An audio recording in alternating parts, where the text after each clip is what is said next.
სატან ჩვენთან მარს მე მოგილოცავთ ტაძრის დღესასწაულს სამებობას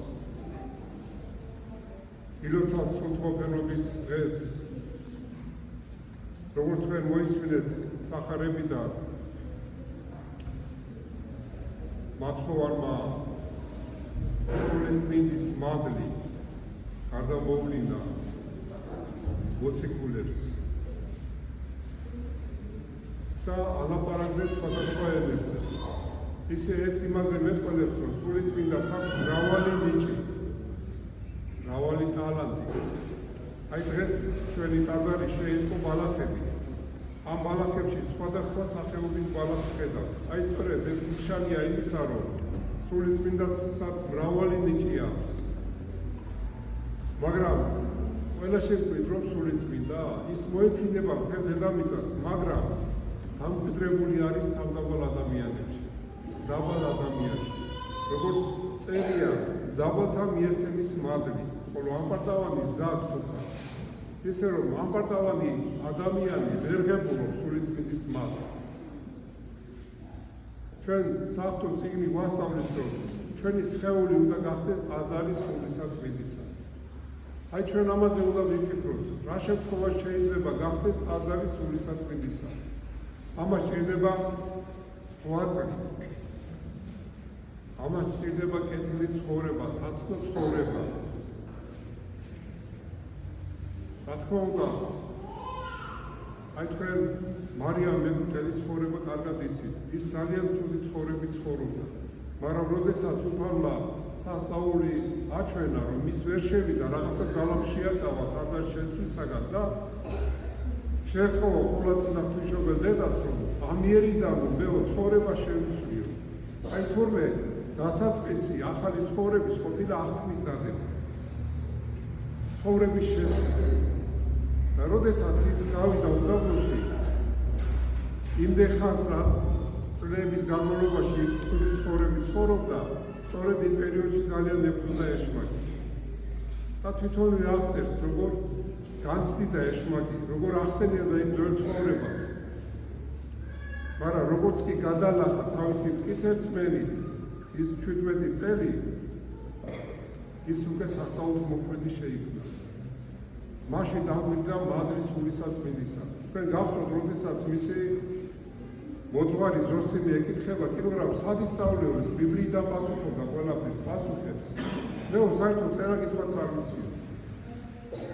თურმე საღვთო მადლი თუ გავს, არა საჭირო წერა-კითხვა, ისედაც განათლებული და გონიერი ხარ. ყველა კითხვაზე ბიბლიიდან პასუხობდა მარიამ მეგვტელი. ეს იმაზე მეტყველებს, რომ ის განიწმინდა და მისი სხეული გახდა ტაძარის სულისაწმინდისა. აი სწორედ ჩვენ ამისთვის უნდა ვისწრაფდეთ. ეს მოვალეობა აქვს ადამიანს, ქრისტიან ადამიანს, მართლმადიდებელს, რომ ის განიწმინდოს და მისი სხეული გახდეს ტაძარის სულისაწმინდისა. საოცარი წმინდანების სცენება დღევანდელ დღეს დავით და ტარიჭანის. ესენი მერვე საუკუნის წმინდანები არიან, მოწამენი და დედამისი თაგინე. ქართველები არიან, დიდებულ ოჯახში გაიზარდნენ და როდესაც მამა გარდაეცვალა, ბიძამ გადაწყვიტა, რომ მათთვის მიწა წაერთვა.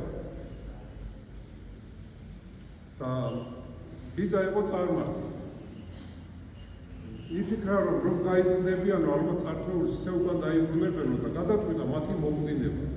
აი ნახე ეშმაკი როგორ დააგვანებს ადამიანს რაღაც მიწასთან დაკავშირებით, ქონებასთან დაკავშირებით. და ეს ბიჭები დავით და ტარიჭანი იყვნენ დიშვილები ამ თევდოსის, დიშვილები იყვნენ. და დაიბარა ეს ბავშვები და ეუბნება, რომ თქვენო წმენა უნდა შეიცვალოთ და მე როგორც საკუთარ შვილებს ისე გაგზავნითო. და ბავშვებმა უთხრეს, რომ ჩვენო ამ წმენით ვართ და ვერ შევიცვლოთ თო სარწმუნოებასო. და მე ამ ბიძამ გადაწყვიტა, რომ მოეგვდინებინა ორივე ბავშვი. და მართლაც, როდესაც დედამისმა გადაიყვანა სხვა მხარეს ტაუში ჩაიყვანა და იქ ცხოვრობდნენ, ერთხელ როდესაც ცხვრებს წყებსავდნენ, თევდოსი ბიძამისი და თავისი თანხმები პირები ავიდნენ ამ მაღალ ადგილზე და ბავშვებს ეგონათ, რომ ვიღაც შეერაღებულები მოდიან და თავდასხმა უნდა განახორციელონ, რომ მათ შორის ბიძას დაინახავს დავითი, გაიქცევა ბიძისკენ და რომ მივა ის ბიძა მოკლავს იქვე. და ეს ტარიჭანი გაიქცევა მერე სახლში, სოფელში და მასაც მდევრები გამოედერნებიან და მასაც მოკლავენ. მაგრამ მოხდა სასწაული. ბიძა დაბრუნავდა იმ ადგილზე, სადაც ეს ჩაიდინა, თავისი დიშვილი სადაც მოკლა. დაბრუნავდა და გაუცებულები დარჩნენ ეს თანხმები პირები, რომ როგორ დასაჯა უფალმა, მართლაც როდესაც დედამ გაიგო ეს ყველაფერი, ტიროდა თავის შვილებს და თავისი ძმა თევდოსი ამბობდა, რომ აღიარებო ქრისტესო, ჭეშმარიტ ღმერთსო. და საოცარი რა მოხდა, თაგინე მაიღო სისხლი, დავითი, ვინც მოკლა ამ თევდოსმა, მისი სისხლი მიწას შეურია და თვალებზე შეახო და თვალები აეხია.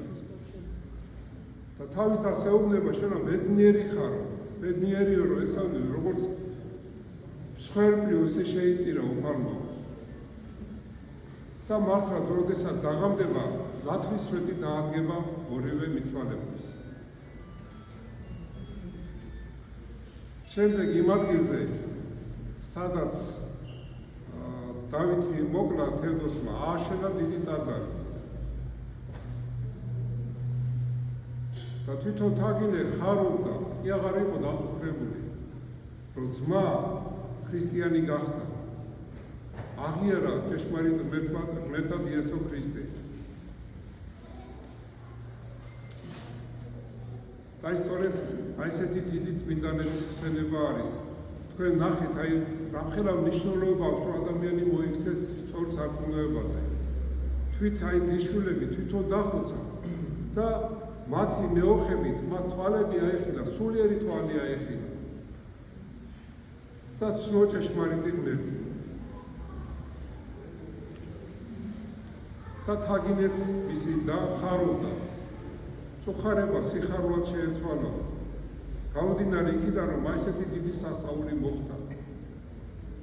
მისი შვილები წმინდანებად წარდნენ უფლის წინაშე და ძმა კიდე მოიქცა როგორც ქრისტიანი და ჭეშმარიტი ქრისტეს მიმდევარი.